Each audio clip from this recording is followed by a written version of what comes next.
Hello there, this is Arnold Schwarzenegger from California on the anniversary of the movie Commando. This is a fantastic movie. This is one of the best Arnolds of all time. I mean, all of the Arnolds are great, but this is going to be a fantastic show. Let me introduce you to your host, ladies and gentlemen, host of the radio. John Santo is fantastic. Thank you, Arnold Schwarzenegger, one of the top movie stars of all time. Thank you. I'm still here. I can hear that. And Arnold Schwarzenegger is one of the top movie stars of all time. And so it's only fitting that this week we have a very special guest co-host. He's been on the program before. We're going to talk Mets and movies. He is one of the top producer, directors, writers, actors of his own network. And let's welcome our special guest co-host. Say Hello? John, I'm sorry, I forgot. John Jr., John Larocchia Jr., how are you? I'm very well. How are you? What is the name of it's Actual Horse Comedy? Actual Horse Comedy, that's right. And you have done some phenomenal videos, absolutely phenomenal. And I'm going to talk about ones that I was not in, just because I want to be fair. Well, those are the ones that usually are the best ones. So. They were the ones that actually did well, right? They had the highest viewership. The one that you did that I loved very recently is the In the Air Tonight video, because I am a fan of that kind of what if type humor. Right. Yeah. And it was very it reminded me a little bit of the cowbell. Yes. A little bit, right? So you had that. Yeah, that's definitely like an inspiration. I'm a big fan of that type of humor as well. Like just like goofy, like what if this actually was like this kind of a thing. Yes. Which a lot of my comedy act is based on that. Like what if Tony Soprano was what if. My whole act is what if. So that, and I'm also a Genesis fan. Right. So as a Genesis, about you, I didn't know that about you. Had I known that in advance, I would have figured out a way to put you in as like a producer or something. I didn't know. No, it was better without me, but it was I enjoyed it so much because Genesis, not only am I a fan, that was my favorite band.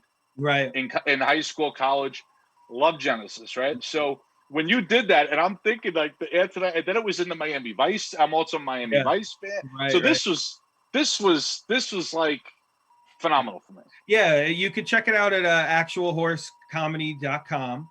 I'm sorry, no, I think we're actualhorse.com. Man, I'm losing it. Actualhorse.com. We're Actual Horse Comedy on Facebook.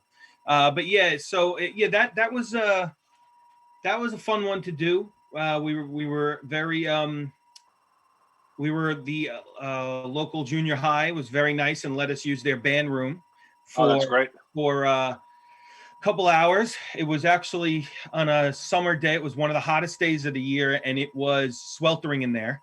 And so we had to kind of move through. But what we actually did was in that sketch, what we actually did was the actor that we had, my buddy playing the drummer, he actually was listening to the song in his ear at times, so he could at least mimic when the drum part was coming and all that kind of stuff. So but I will say it was the longest edit we've ever had. It took like a good 6 weeks to really put out the product that we wanted. Oh wow. Yeah, because obviously my partner in this endeavor, Ryan, we both have full-time jobs. It's not like it was 6 straight weeks, but usually it takes us a week or two to get what we want. But it took us a while because we had to like line up the music properly and all that kind of stuff. So I actually it's a lot of work. I mean, that was a lot.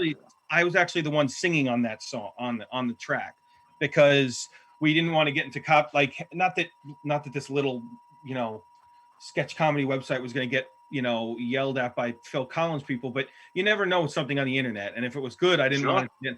So we actually said we'll just get a karaoke version of this song and we'll sing it. So I actually sang it to get like a track that we have of the song. But cool. Yeah, it was a lot of fun. It was a lot of fun, and I got to do a ridiculous British accent that I'm sure you would have knocked out of the park much better than me. But that was kind of the goal. We just wanted to be completely goofy and over the top with it. So it was great because it's when I was in the Sistine Chapel and I saw what Michelangelo painted. Right, I'm thinking how much cursing went into this. Like he dropped the brush. Yeah, there's so much that people like when you see a finished product. You don't think of everything that made that song which we've all heard a billion times. Right. This was the making of it. It was Right. phenomenal. It was good. Yeah. Thank you. I appreciate that. How did you come up with the idea, if you don't mind me asking? Yeah, If you want to share that. Sure. Actually, pretty simple. I was driving to a friend's house with my wife, and that song came on the radio, and it you're listening to it. I'm like, it just took. I'm saying, I'm in the car, ready to do my drum solo as we all do when we're driving. Sure, And of course. when that song comes on, and I'm like, wow, it's taking forever to get to this drum solo. Like, I totally forgot how long it takes in that song, because the drum solo is really what the average person knows about that song. And, Right. And so if you're just the average person listening, you're like, geez, it's taking the whole friggin' song. And then I just started, like, a lot of times with these ideas, for these sketches, it's like, it just started sticking in my head and I couldn't get rid of it. Like, why did it take so long? And like, what would this must have been like? Cause there's so much anticipation every verse, and then you don't do the drum solo, it's like, and then it's gone. So that's kind of what the inspiration was. Is there an extended? I'm sure I've heard extended. Is there an extended version where the drum piece would be extended even further? Like there must be like different versions, because I've heard a bunch of, like, especially the Miami Vice version, a little different. Yeah. Right. I guess. I mean, I'm sure there is. I don't know, but all I know is we had about 45 minutes of footage to whittle down for. Maybe even more than that, and we ended up getting it down to a 5-minute sketch somehow. So, that's just the magic of editing. And Ryan, my partner in all this, he's unbelievable and so talented. So I completely, I'm completely in his debt with all this stuff, because he's amazing. So wonderfully edited. I mean, I went to the Ryan. I was in London. I was in the Tower Records in Piccadilly Circus in London, right? And I see this box set of Genesis DVDs, and I had a CD. It was like the ultimate Genesis collector's box set, right? Had every video they've ever done, like all the MTV type, and then some live stuff, right? Some live, and then they had like a CD of like some unreleased stuff, all the stuff, right? I'm like, oh my God, I have to buy this. Right? I don't even care how much it costs. I go up to pay, and the guy goes, "Hey, mate, are you a Yank? Are you from the States?" And I'm like, "Yes." He goes, "This won't work, buddy." He goes, "This is region 2 encoded." And I'm like, son of a bitch. Really? Because back then, I'm talking 98, right? Or I was in London in 98, 02. I forget which year, but it was one of those 2 years where the DVDs were region encoded. So it wouldn't work. So I'm like, I was so pissed, and I never found. And then my wife's like, "Well, why don't you buy it when you get home, and you might find it, in the proper region." I never did. Now I don't think. I think you can. There is no more region encoding, right? You can play anything. I mean, DVDs are kind of a thing in the past. So it's really, I'm sure with Blu-rays and stuff that's not a problem. I honestly don't know. I should have bought it. Well, what were you going to do? How you would never be able to watch it? Yeah, I would have found some way to hack. I don't know. but it wasn't even like I wasn't willing to pay. I'm buying a legitimate product. You know why my friend told me they do those region encoding? Because let's say they want to sell. Let's say they want to sell a movie like let's take Top Gun, right? They're going to sell Top Gun in America, and the DVD is going to be priced at $24.99. But they're going to sell it in a third world market that they're going to charge $10. Right, because that's all that market will bear for that product. They don't want the $10 DVDs making their way here. Right. That's why they encode it, so that you can only watch it in certain places. It makes sense. So that just goes to show you how much we're overcharged. No, you don't need to tell me about that. I get that. Bastages. So let's talk some Mets. So man. We have a new owner. A good time to be talking Mets, I'd say. I think so. Yeah, I'm very, very pleased so far with just I think the transparency and how he's handled everything. I think he's on Twitter talking to fans. I think all that stuff is cool. Of course, the proof's in the pudding, and it's all great now. But he's going to have to make his moves and do his things, just like any other owner. And whatever. But I I was so happy to hear that he, brought Sandy back. I was a big fan of Sandy. I think Sandy was Yeah. completely hamstrung, obviously by Yep. previous ownership. And Yep. by the way, it just makes you think even more, by the way, at how tremendous it was that they even had, they made the World Series in the playoffs under Aldis in the first time because they were so hamstrung. Uh, and the fact that he could kind of like really go out there and do a real plan now is amazing. So he brought in the right guy. He's got the right attitude, Cohen, and we'll see. Yep. But I think we're on our way to a good beginning here. Well, it's amazing because it's not even just like the payroll, right? Because we all know that they can do a little bit more than they could have with the payroll now, right? And Right. still still have like a plan. But it's also important like where they're spending in other places. Like there was like this pitching analysis machine that could prevent injuries and help with mechanics that was $150,000 that the Mets were like one of only a few teams, if not the only team that didn't have it, right? They have it now, right? Right. A lot of the other technology, the Shiv analytics stuff on their handhelds, now they can share. They're going to have that upgraded technology. They're also going from so Brody got their analytics department was 3 people. Now then Brody got it to 6. Most teams are 20, 30 people. Right. I mean, each game, forgetting about just the complexity of the data, each game is 7 terabytes of data. Each Right. major league game, they got to analyze 2,600 something games, plus the minor leagues, plus they have to look at, all these other things, and that analytical power is going to be great for them. I think that it's just like any other industry, right? You have to Any other industry, yeah. you have to stay with the times if you're going to succeed.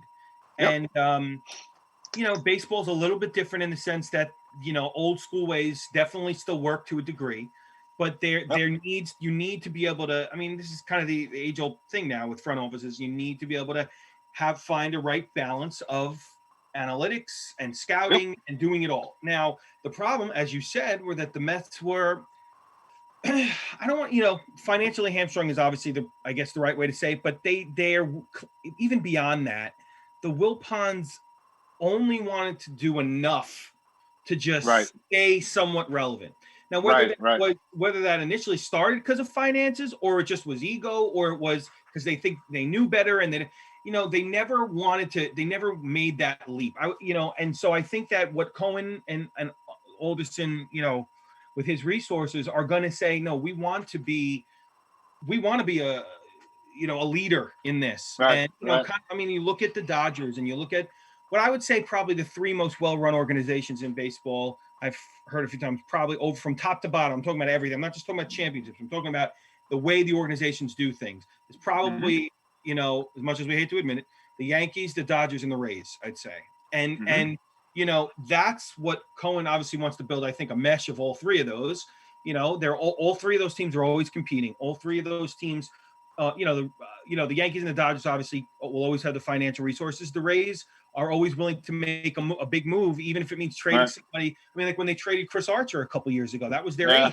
But they said, you know what? We see where this is heading. We're not going to be able to re-sign him in a couple of years. They got Glasnow and Meadows, who are 2, borderline stud players now, and Archer may not even get a major league contract this year because he's had injuries. So they know what they're doing, and I think that Cohen wants to build off that and kind of have a similar thing, and that's wonderful. As it's music to us Mets fans' ears.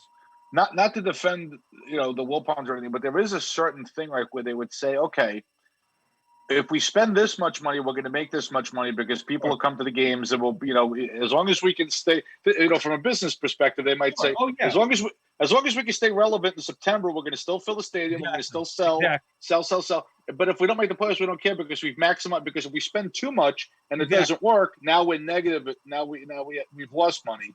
Yes, and I think so. They want to optimize the spend, so they want to just do enough because if they overspend, then they're not going to get the return. Right. And I think that with Cohen now, I think that, look, I mean, he's in the position, he has the financial resources where none of that stuff matters. Right. Now, especially when it comes to investing in analytics, where there's not a where there's no luxury tax implications. Forget Right, about right, yeah. The one. organizational part, yeah. Right. He even said it in his press conference. I mean, it's amazing to even say these words, but I know.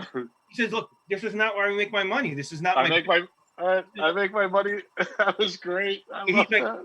"This isn't my day job. Like I'm not here to make money. I'm here to make the fans happy." Which is like, you think like, "Oh my God, am I dreaming right now?" When an owner says that. So I think he's going to do everything he can do um, to really invest in this organization, and not just which by the way means that us as fans, and we're all very impatient, and we get it, and we've waited a long time Right, to have a consistent winner. But we right, also need to kind of check ourselves a little bit, because he even said, I'm not going to spend like a drunken sailor, was I believe was his exact words. And as a fan, you don't really want them to be locking up no, 5-6 year contracts of guys that may not produce in 3 years the way you want. Now, does that mean you don't go after some guys? No, but you have to pick properly, and I think right, that's what right. Alderson's always done. I mean, Alderson said it in one of his conferences. I was always impressed when people are saying like, oh, what's it going to be like to have money, blah blah blah blah, and he's like, well, if you actually look, a couple of my years in Oakland when I ran that team, I had the highest payroll in baseball. So what he was essentially saying is, when I have the opportunity to spend, I will Mhm. spend. He just clearly didn't have that opportunity the first time around Right, here. So I think that they're going to be precise with who they spend on. My right. guess is, in the short term, that they're going to get very, I mean, they even just said it recently, they're going to be aggressive. I think they're going to land one of the big free agents within the next couple weeks, um, Okay. and get a big name off the board first. My guess is it's going to be George Springer. That's just my guess. Hmm. Not that I know anything, and not that I have any sources or anything in my life. My sources are my Mets thread with my friends who are smarter than me and know more than me. But just the ideas we go back. But that's my feeling, is I don't think they're gonna. Look, I really want JT Realmuto. I mean, he's the best catcher in baseball, but for some reason, I just don't see him being Alderson's kind of guy. I don't Yeah. I don't see him investing 5-6 years in a catcher. I just who's going to be 31. As much as I would probably still consider doing it, but I just feel like Springer kind of fits the mold more. He plays very good defensive center. Probably have Yep. to get to a corner eventually, but you'll cross that bridge later. But he's right now he handles himself well, and Right. he's from this area. He grew up in Connecticut. He went to UConn, so I think And there's plus, positives there. if you get a lineup, right? If you have solid pitching in a solid lineup, if you have a good defensive catcher, you may not need the catcher to contribute that much at the plate, Agreed. And I think, right? but a big question that honestly a lot of this connects to, going to your point there, is, and I hope they answer this soon, is the NL needs to decide. They need to decide if the NL is going to have the DH next year, I because thought they are going to do it for 2021.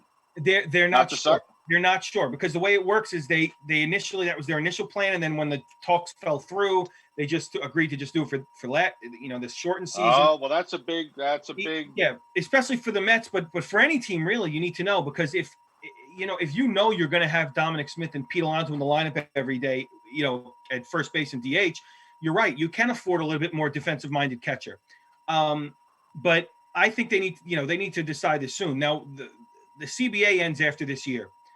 Most likely, from what I understand, the new CBA starting in 2022 will definitely have universal DH. So it's Oh, really just for this coming year. It's for 2021. So it's almost like they need to come to an agreement. Let's just say, all right, it's going to happen in 2021, because we know from 22 on, it's going to be there forever. So yeah. it's just this 1 year issue. So we'll see. Hopefully they figure it out, because it would benefit the Mets a lot to be able to have Sure. that spot. But like Uh, you said, any team needs to know. yeah. And honestly, I feel like, I feel like for catcher, which is a big, even Cohen and Alderson and multiple times have referenced that. I mean, it is literally the only position that we have right now that there's pretty much no one in house that can start at the moment. Right. I again, I would love Real Muto, but I definitely feel like McCann is more their guy, the free agent, James McCann. He's had some good offensive seasons the last couple of years. He's coming into his own. He's Hmm. he's widely regarded as a above average defensive catcher. And I could see, and he's going to cost significantly less. So I could see them spending That- their big money on Springer, on something else, right? right, Yep. get McCann in here, both fine additions. I honestly think they really want Trevor Bauer. I really think they want him for the rotation, but he's a wacky guy. And like my friends and I were just talking. I doubt he's listening, but my friend Mike, who is incredibly smart with all this and really into the analytics and understanding all this and understanding all the statistics behind pitching and everything. Mm-hmm. He's a big Bauer fan. He really wants him here in the Mets, but he has said, Trevor Bauer is an interesting guy. He has said in the past he only wants to go on 1-year contracts, which he's of course now backing away from. Yeah.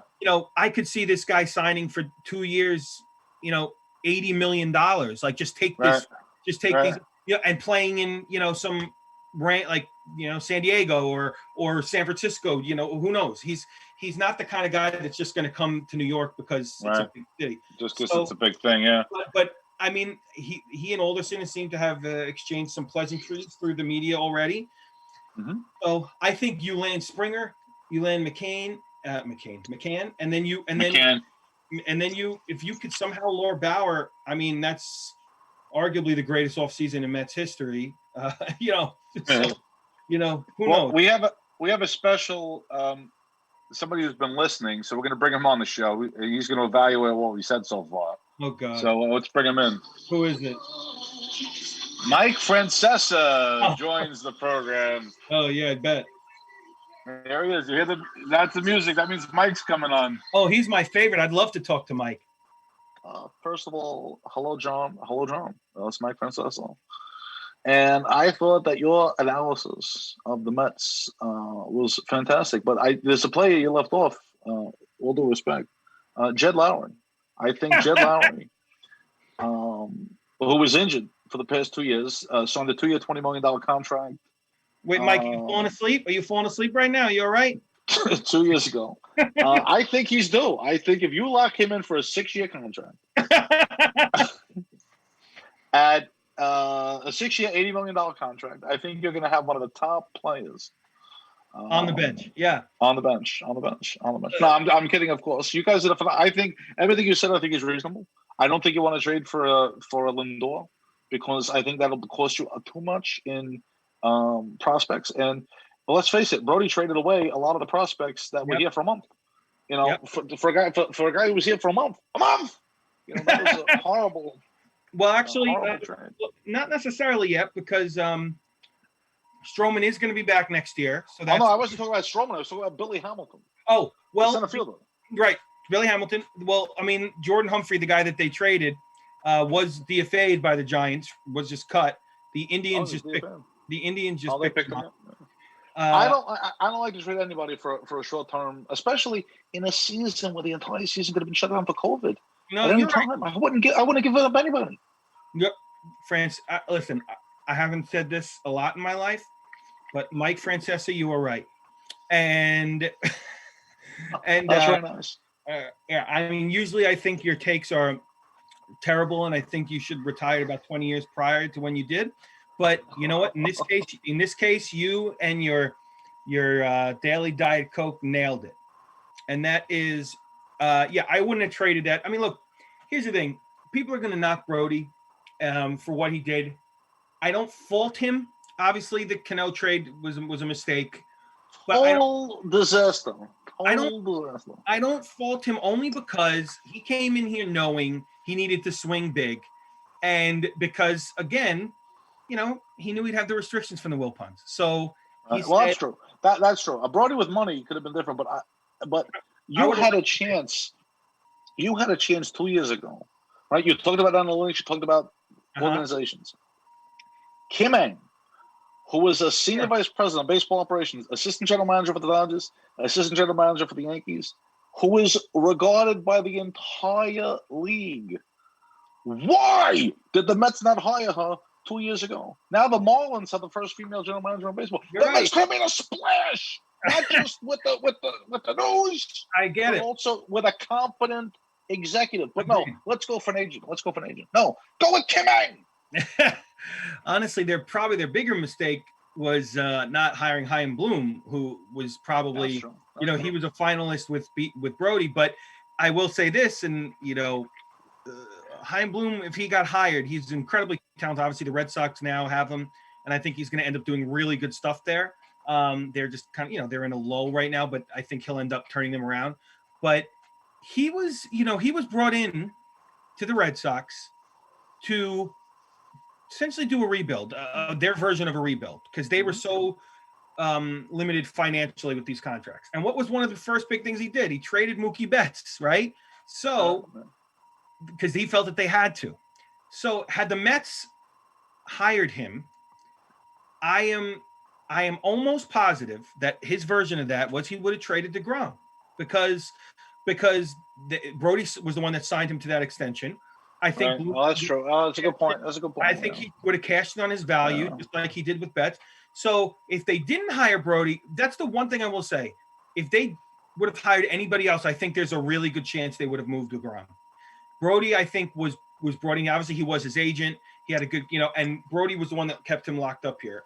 So, you know, Brody had some interesting moves. Again, I think he swung for the fences.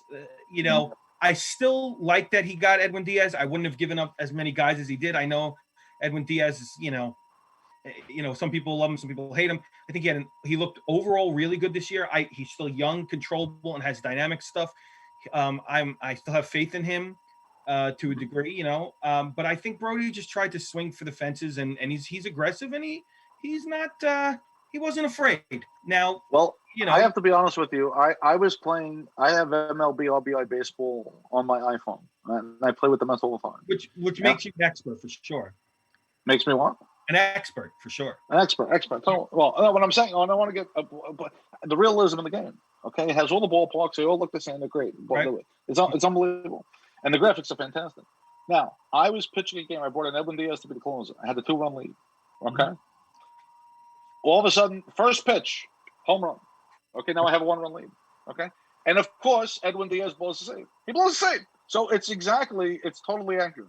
Okay, 2 home runs is totally accurate. I'm like, now I actually said this the night Edwin Diaz was warming up. I said, Edwin Diaz right now is in the Mets bullpen, getting ready to blow the save, which he absolutely will do.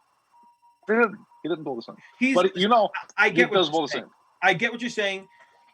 I get what you're but saying. I think he's better. I think he's better this year than he was last year. Now, I was at a game with your father. Right. I went with your father to a game, and we had a 1-run lead, and Edwin Diaz gives up a home run. I'm like, son of a bitch. And that was just the cusp of it. Right. The home run is always going to be his downfall. He has a tendency, his slider will get flat. And you know, sometimes he tries to challenge people with his fastball because he thinks he can blow by guys. I think the moment gets him sometimes. Again, not qualities you necessarily want in a New York closer. I'm not saying that he's the answer, but I definitely think he's a piece of that bullpen. Now, what was his ERA? His ERA, if I remember, and you know the stats better than I do. In 7th, 8th inning situations, he was phenomenal. Yeah, right? I mean, he was way better in those other situations. He wasn't in many of those situations. I mean, when Rojas pulled him from the closer's role this year and gave him a chance, you know, he definitely did well there. I still think his stuff plays as a closer. You know, the other thing you got to realize, closers are very weird because, you know, these guys could have unbelievable years and the next year completely tank. I mean, I think that's true. I think as New York fans, okay, we got used to, and not even as Yankee fans, as Met fans, because you were in New York watching Rivera all those years, people would go, well, why can't every closer be like this? And the truth of the matter is, let me explain something. Rivera is a once in a lifetime kind of player. He is the greatest closer of all time. There's nobody else that rivals him. You know, he didn't have those hiccups as a closer much. Okay, if you look at anybody that you consider the best closers in the game, okay, you know, they have a couple good seasons, dominant seasons, and then they crap the bed other seasons. They regress. Yeah, they regress. It's hard to keep that up. I mean, look at who won the Again, I love when David Wright knocked around his Mariano Rivera save at at Citi Field. That was fantastic. And then in 2013 we swept them. Yeah, it was a complete sweep of the Yankees in a 4-game series. And you know, if I were to ask you who do you think over the last, let's say, 5, 6 years, who would you pick as probably overall those that's it, probably the best closer in baseball? Bartolo Colon. Probably, You know, I think it should have been a closer, and I talked this with a few people. The Syndergaard. If he can't start because he has these injuries, yeah, sure. I mean, Syndergaard would be a great closer. I always thought, honestly, I always thought Zach Wheeler should have moved to become a closer. I know now he's doing well in Philadelphia, but I always thought he had Jonathan Papelbon's type, career ahead of him. Honestly, by the way, side note, I think that to revive his career, I understand how he feels. If they don't non-tender him in a couple of days, I really think Matt should commit to being a setup man or something. He's got great, if he comes in a 1 inning situation, he could pump gas. I think look at Drew Pomeranz, in San Diego, who was a okay starter, moved to the bullpen, became elite. I think Matt could do something similar. But just to get back to my point, what I was saying was, I would say most people would say it was Chapman, right? The last 5-6 years. And you look at him now, he's still very good, but he blows saves. I mean, we saw him blow one to Rosario this year. We saw him, he blew in the World Series. Didn't he blow in the World Series? Yeah. I mean, like in the playoffs. This happens with these guys. Well, you're only as good as your last pitch. I mean, the pitch. You're in a situation. The wind is blowing. If the wind stopped or blew a different way, or a piece of a blade of grass was the other way, he may not have been. Everything could happen in there. Unfortunately, closers are old. You're never going to be able to feel 100% comfortable with a closer. It's just not possible. I mean, and all it takes is one season and they fall off the map. I mean, look at the guys who won the relievers of the year this year, right? One of them was, his name's Devin Williams for Milwaukee. He won Rookie of the Year too, I believe. He was a setup man reliever. He had an unbelievable shortened season. But that's who won it. You know what I mean? A rookie who kind of came out of nowhere and wasn't even the closer on his own team. It just goes to show you these relievers are weird, man. Trevor Rosenthal was a dominant. Go ahead. No, go ahead. Sorry. I was gonna say Trevor Rosenthal was this dominant reliever for a period of time in his career. Completely fell apart. Couldn't, had Tommy John, couldn't pitch. The Nationals signed him to a minor league contract. He couldn't find the strike zone. I remember that him blowing a game against the Mets a couple of years ago, and then all of a sudden he goes on, becomes a good closer again, and now he's like in demand. It's And we lost a lot of relief pitches this season. Yeah, we did. So they're gonna have to get a lot of people. They signed a one kid, that 6'4" kid. Yeah, they're gonna need to address bullpen. I mean, there's some. I think with relievers, and I think Alderson always kind of had this approach too with the Mets, and I don't think it was necessarily a money thing. I think it was just his bullpen approach. He likes to take chances on guys that have had success, but maybe, didn't have the best year last year. He likes to keep the bullpen needs to always kind of be evolving. And I think you're going to see him. There's like a guy like Kirby Yates, who was a dominant closer for a period of time, then got hurt last year, who, he's a free agent. You're going to see him sign a couple of these guys. I don't think he's going to sign one of the top relievers on the market because I just don't know if he's going to have enough time to be able to sign all these guys that he wants. But I think he's going to pick up a bunch of bullpen pieces. But the needs, it's funny. The needs are right up the middle of the field because you need a catcher, you need pitching, and center field. Yep. So the whole middle, everything else is pretty much set, doable. Yeah, set. And you need pitching, catching, and center fielding. And I think, and they always say with baseball, you win up the middle. I mean, that's it. You need to have the strength with your catching, pitching, center field. I mean, that's where shortstop, that's where teams are made, And I think we're heading on the right track here. I mean, who knows? But, it's also who they can get. It's, do the people want to come here that they want? I mean, the front office people, they couldn't get permission. You hit the nail on the head. I think that's also part of it. My friends always say, you could throw all the money in the world at somebody, but if they just have no desire to play in New York, you can't do anything about that. You can't do anything about that. Even in the front office, like Cohen was like, I'm surprised it's this hard to get the front office people. But luckily enough, I think him bringing Sandy in was such a smart move because he knows that Sandy can handle it. They have some, other very capable guys in there. Rico's still there, who's helping him, John Rico, and I think they're talking about bringing back Ricciardi as an advisor. Yep. They have capable people there. I think they'll hire a GM soon. But Alderson can oversee the operations for a year, and then honestly, and then bring up that person. Honestly, my gut, again, I know nothing about this, but I would be shocked if next year they didn't make some sort of attempt to bring Epstein in as the president of baseball ops. Said he wanted to take a year off. I think they're going to respect that. But if he's ready to come back next year, I think Cohen knows. I mean, everybody knows his success. Cohen knows all about it. Unless they're incredibly happy with this guy they hired as GM and they want to promote him, which is very possible. I already have a joke for that for Epstein if he comes. Epstein didn't sign himself, right? Because they had felt they already have a joke. I have a joke ready to go. But on the funniest side of this, I shouldn't say it's funny, but the headline was improperly written. Okay, I saw a headline earlier today that said MLB player sues strip club for injury. Yes. Okay. Tommy Pham, yeah. Yeah, that headline was improperly written. Devastating injury. I'm like, did the guy go on the pole? Like what? What? They didn't write the headline properly. Okay? Well, they read it, but they did write it so that you were interested and you did read it. See, so I didn't read it. I Googled other things trying to figure out what the hell it was.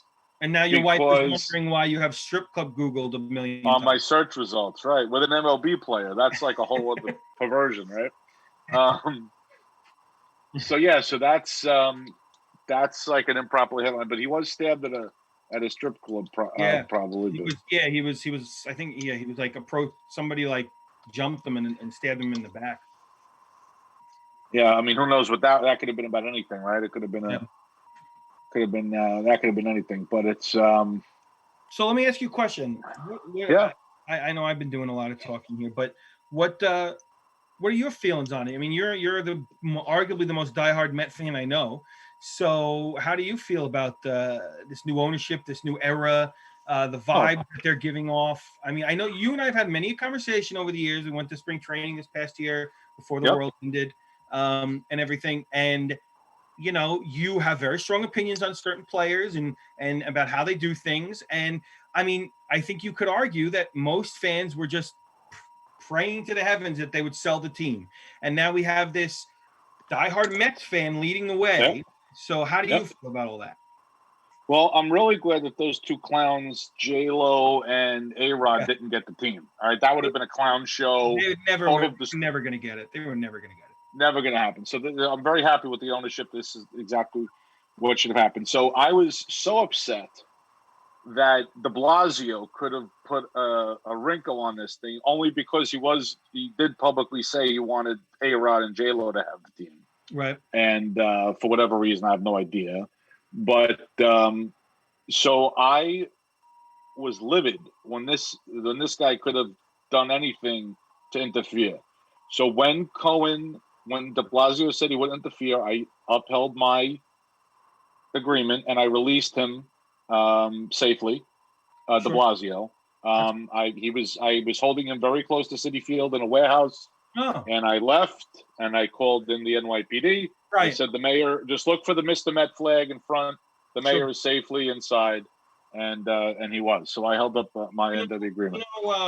That's how strongly I felt about that. Well, I mean, I don't think ownership.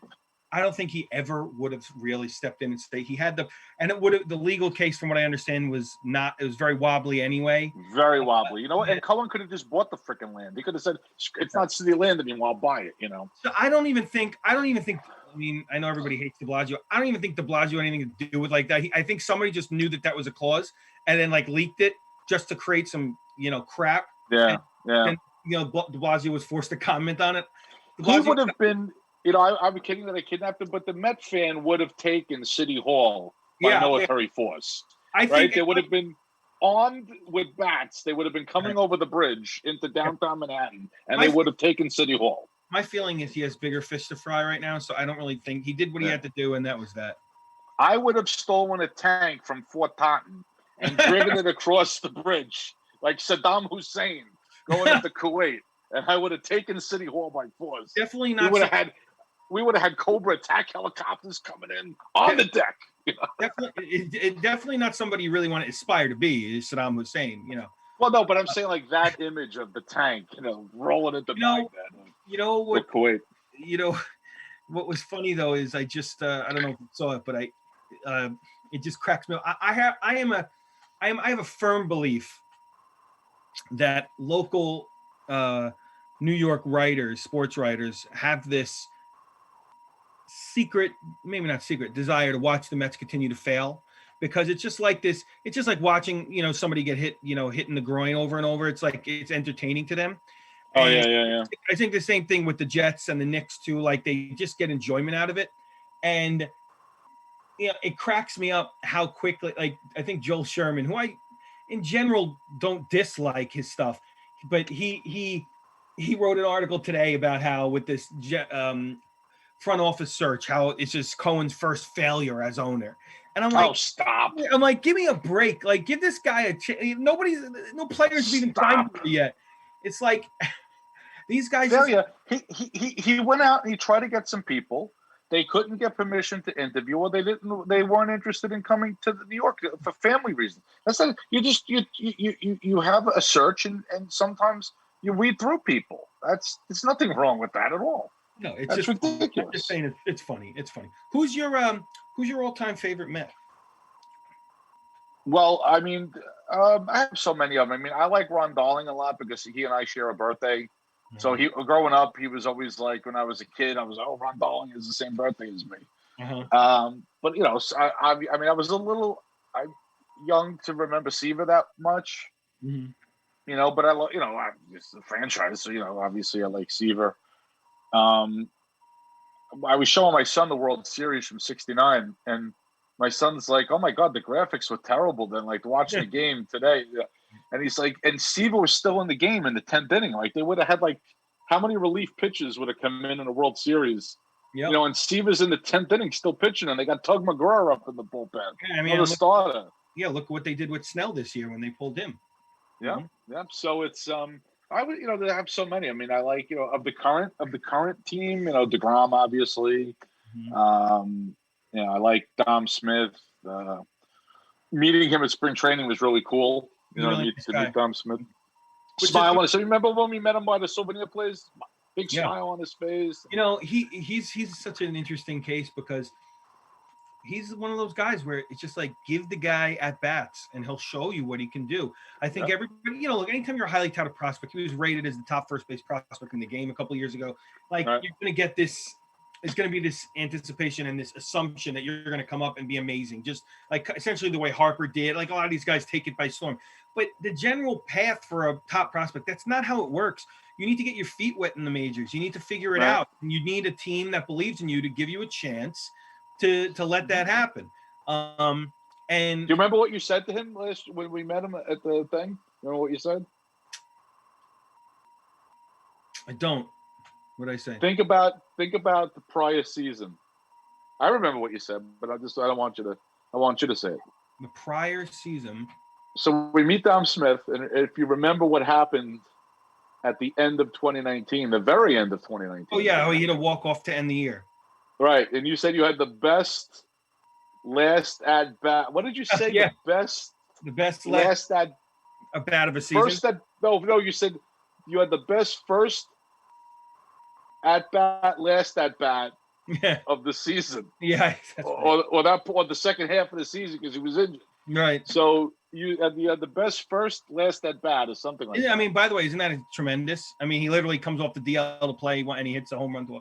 He's on the first at bat, right? That was the first at bat. He's got such an infectious personality. It seems like all of his teammates love him.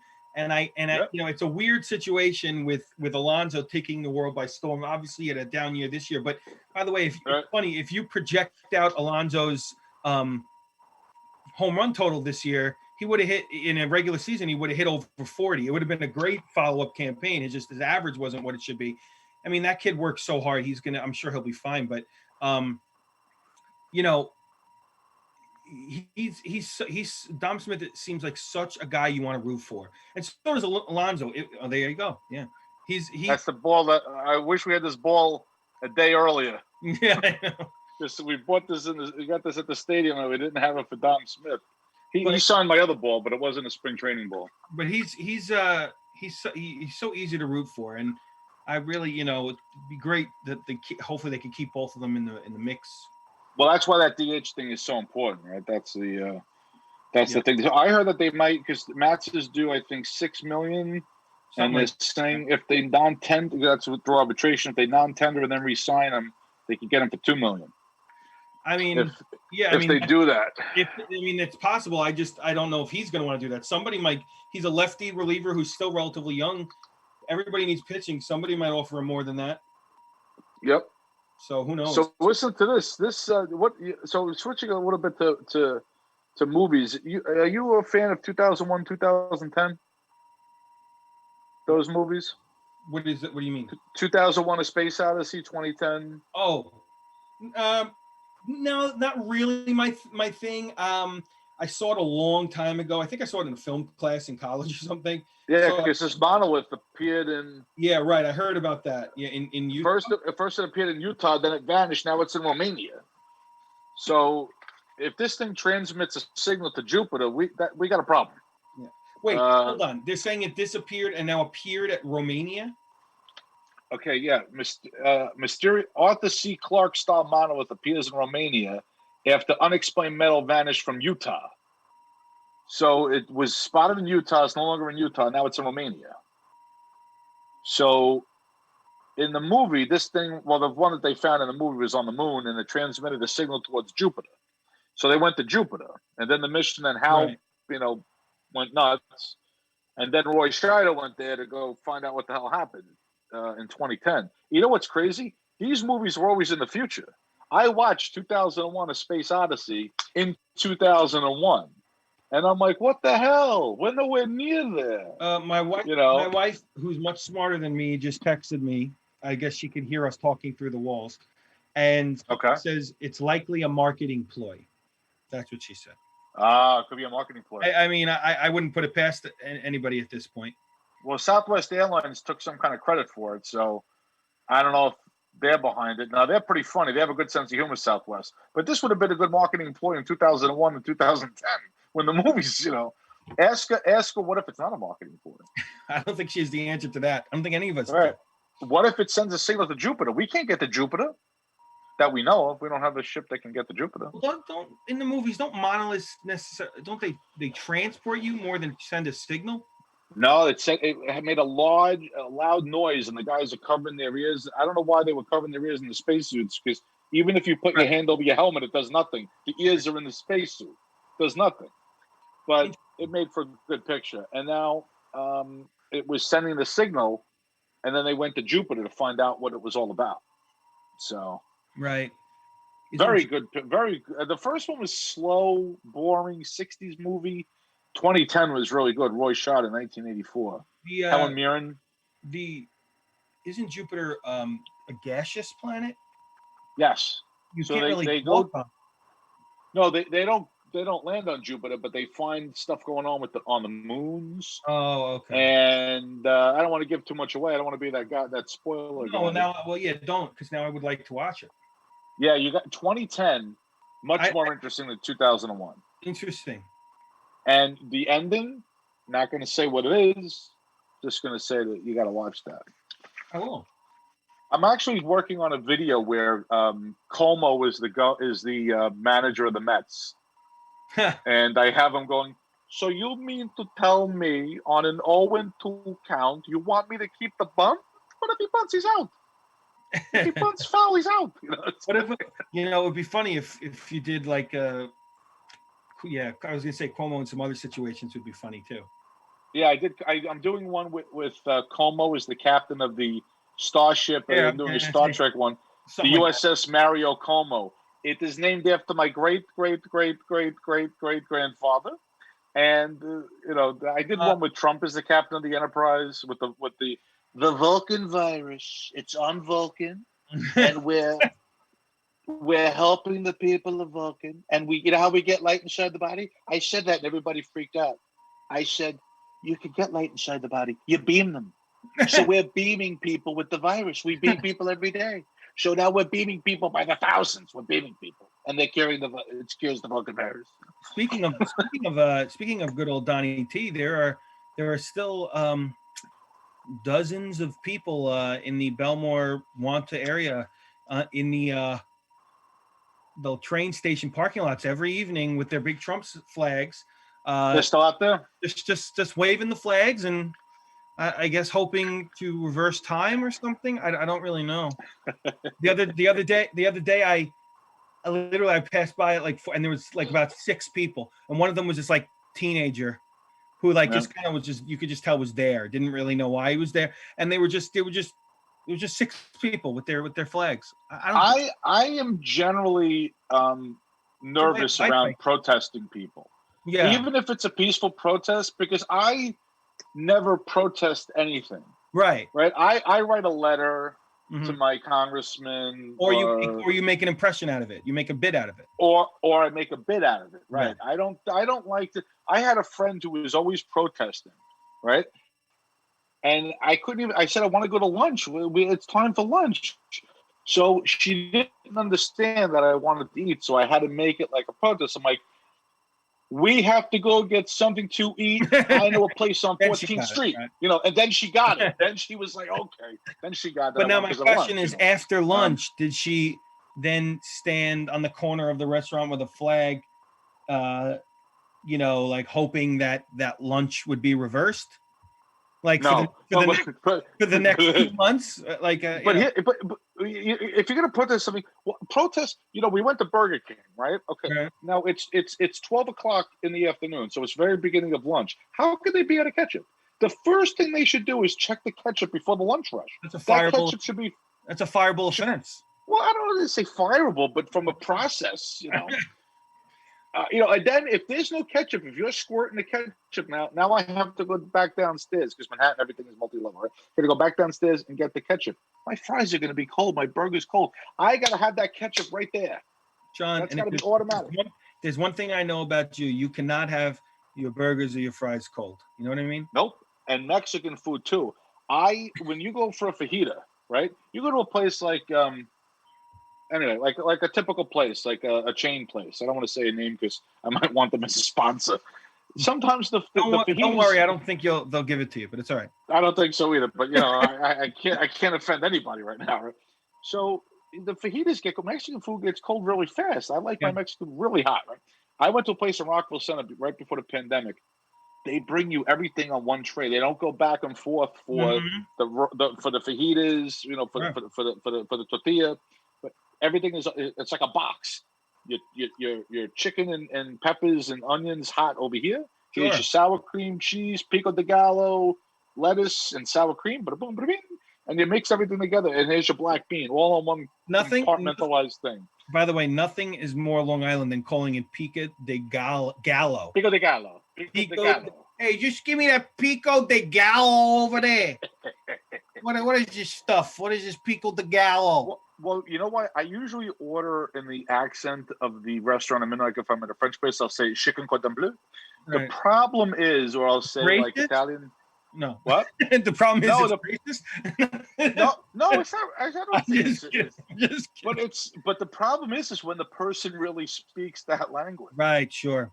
And then they say it back to you, and then you have no clue what the hell you're talking about. None, because I'll say, por favore. I'll have the Italiano, and they're like, oh, right. No, I don't know that one. And then you just repeat. You just repeat. No. But they're French. I go, chicken cordon bleu. I say it with such confidence. You go to French places a lot. Actually, there's a place in Fort Lauderdale right on, the boulevard there. Not the, I don't know much. The main boulevard there where the ritzy part. There's like houses with yachts. Whatever that road is. Anyway, there's a French restaurant there. So I called the guy up, right? And I'm like, yes, I'd like to make a reservation for the 14th. And I know the guy, right? The maitre d'. He's like, of what month? And he's like rapidly blinking. I can know he's rapidly blinking, even though I can't see him. Of what month? I'm like, next Tuesday. He's like, next Tuesday? You have a sense of humor. We're booked up for 6 months, So So we get there, we just do a walk-in, and I got to tell you, there were tables everywhere. We got a table right on the street for 6 people, no reservation, right on the boulevard there. In fact, I got to look up the street because I used to go to this place all the time. Every year I used to go here. Fort Lauderdale, Main Strip. What is the name of that street? Las Olas Boulevard. Hold on, I'm going to say it right. Las Olas Boulevard. There you go. That is the place, and I can't remember the next. I think the name of the French place is Il Creepy. It's Il Crep. Crep, I think. I would say it's Little Creepy. That's Fort great. Lauderdale. Hold on, I'm gonna get the name of the place. The guy's really nice there. Very trendy place. French restaurant. Okay, French restaurant, Fort Lauderdale, Las Olas. La Bonne Crepe. 815 East Las Olas Boulevard. La Bonne Crepe. I used to call it Il Creepy. And it's right on the street. They have dining right on the thing there. Great place. And I recommend the chicken cordon bleu. Well, based on Florida's governor's quote unquote rules, you could eat about 30 people in at one table right now. That's right. Well, did you see what I posted on the book face earlier today? I said, they're letting people pack in airplanes, right? But you can't sit in a theater. So I'm going to lease a retired 747, and we're going to socially distance. Well, we're going to make a flying comedy club. That's pretty cool. Are you going to fly it? I'm going to fly it. I mean, I'll co-pilot it. I can't handle a 747. I don't. When you land a 747, when the 747 the nose wheel is on the ground, you're 3 stories off the ground. When you're pitched up for a landing, you're way off the ground. I'm used to flying an airplane where the wheels are like right behind my seat, the main gear. On a 747, they're like 100 feet behind me. There's no way I could handle a plane like that. Amazing. It's amazing.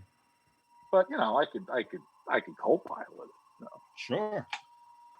So we're actually at the end of the show. This was a great show. We covered a lot of ground here. I enjoyed it. I enjoyed chatting with you. Let's go Mets. The last minute we have, talk about what's going on with Actual Horse. Well, right now we're in, just like anybody else, we're in a bit of a standstill. But hopefully when things start to get better, we'll be shooting again. But for now, just check out all that we've done. We have at least over 30 sketches on actualhorse.com. And, more to come. We still have some more in the can that we're going to put out. So check it out. I got to tell you, the couple that I was in, it was so much fun filming it. And I didn't. And what's weird is the one I was in about the Billy Joel song, which I absolutely, that again, another phenomenal idea. I did my piece and I thought it was funny, right? You and I were filming in the driveway and everything. I thought it was a funny piece, right? When I saw how it was all put together and Steve Oliva being so calm and putting his part, it just was hilarious. Yeah, it came out great. It came out great. So from my perspective, being a cast member of that particular production, but only having a small sliver, like we don't see the whole thing. Yep. And then when you have your little piece and then you see how everything else went together, I'm like, oh my God, this is huge. Yep. This is amazing. Yeah, and that's got a lot I've got good ones coming down. I like that one. And it's nice. It's nice to be able to talk to somebody who really is a professional with the video, as opposed to the shitty ones that I make, where I do a one camera shoot. There's no editing, and I post it like 2 seconds after I finish it. Yeah. You're really doing a professional operation, and the production quality is world class. Thank you. I appreciate it.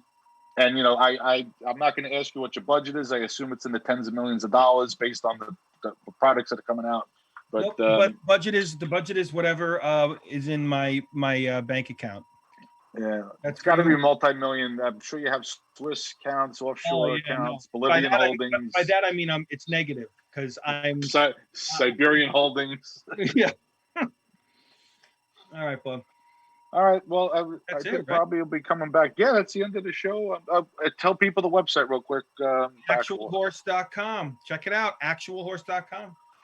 And as always, I'm always looking for sponsors, and you will get a customized commercial in any one of my 50+ impressions, and many of them have appeared on all different mediums: terrestrial radio, internet radio, podcast, the interwebs, the Twitter, all over the world. So my special guest co-host next week will be somebody. I'm just finalizing next week's guests. And until then,